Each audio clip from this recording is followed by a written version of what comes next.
Will is not a, question doesn't arise.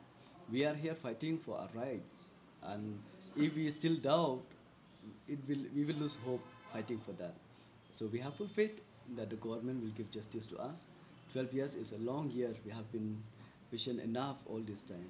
So this is a time where the government have give us a decision and give us a chance also to collect all the information and then send a proposal to the government as how it will be feasible for the mining in our region, East Jainti Hills, in West Khasi Hills, and even Garo Hills. All this we have to submit it together in one memorandum to the Chief Minister.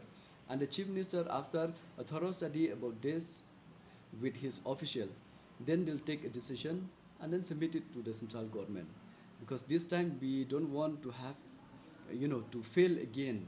It might be a failure from our side or from whom we cannot blame anybody, because we have seen the open cast mining. What has been implemented is not feasible, especially in my region, East Jainti Hills. So it might be feasible from other part of the state, but in my area it's not feasible. So that's why we feel that it's a high time for us to modify this. This modification, it might take time, but we have full hope that this time we'll do it, properly, and then we'll make sure that it happened this time.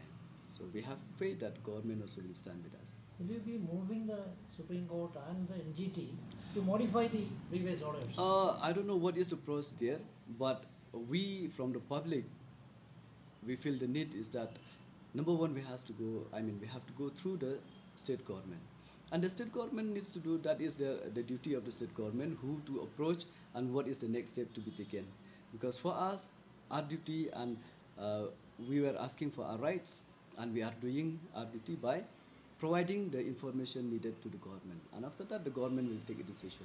Who, whom, where, how is the government decision. Would you press the government to include this point as well, on coal mining, so that the central government can expedite the process? For this, actually, right after we complete this memorandum to be submitted to the Chief Minister, so I believe that the Chief Minister, he knows what exactly to do. So we don't have to, tell him what to do. He is a man of his words, and I believe that even this time also, he will find a way to support our people.